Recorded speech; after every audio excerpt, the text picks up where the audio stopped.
और ये value minimum होने का मतलब ये टर्म जीरो हो जाए।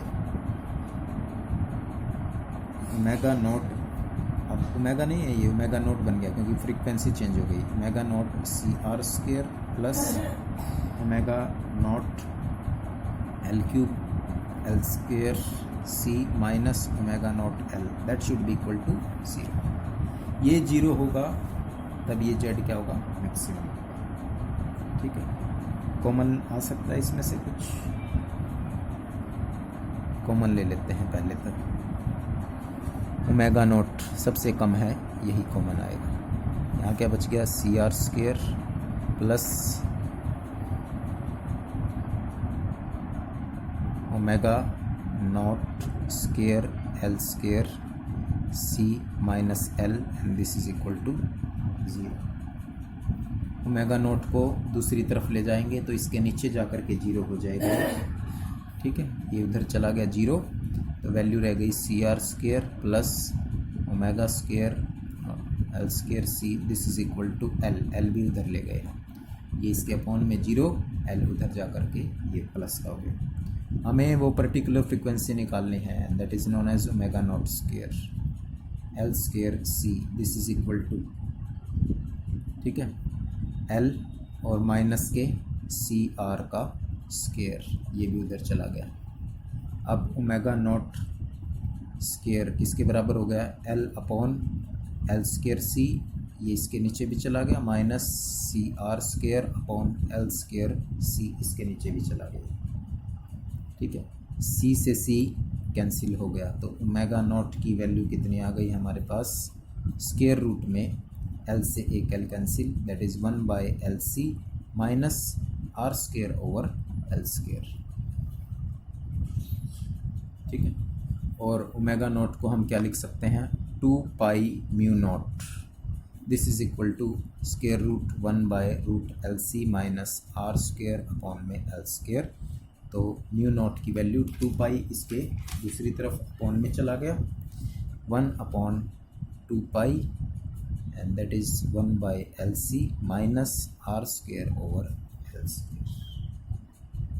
तो इस पर्टिकुलर फ्रीक्वेंसी पर impedance becomes maximum so that parallel resonant circuit to be take place. ठीक है, तो ये वो पर्टिकुलर फ्रीक्वेंसी है जिसके लिए इम्पीडेंस की वैल्यू मैक्सिमम हो जाएगी, और इम्पीडेंस जब मैक्सिमम होगा for this frequency mu naught, impedance is maximum, और इम्पीडेंस जब मैक्सिमम होगा करंट विल बी मिनिमम। तो करंट की वैल्यू क्या होगी, मिनिमम हो जाएगी, कम से कम। तो जब करंट कम से कम होगा तो that is known as the circuit is called parallel resonant circuit. ये सिचुएशन थी पैरेलल रेजोनेंट के लिए। अब जब करंट मैक्सिमम हो रहा है तो उसको ग्राफिकली कैसे रिप्रेजेंट कर सकते हैं, frequency, this is current I, और ये मान लेते हैं म्यू नॉट है आपका, जिस पर करंट मिनिमम हो रहा है। तो रिवर्स हो जाएगा, करंट पहले मैक्सिमम था लेकिन जैसे ये फ्रीक्वेंसी आई तो ये वैल्यू क्या हो गई, मिनिमम हो गई।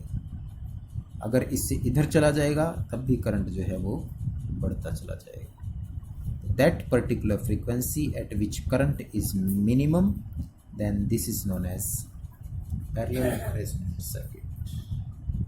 और जब पैरेलल रेजोनेंट सर्किट है तो इस सर्किट को रिजेक्टर सर्किट कहते हैं। रिजेक्ट,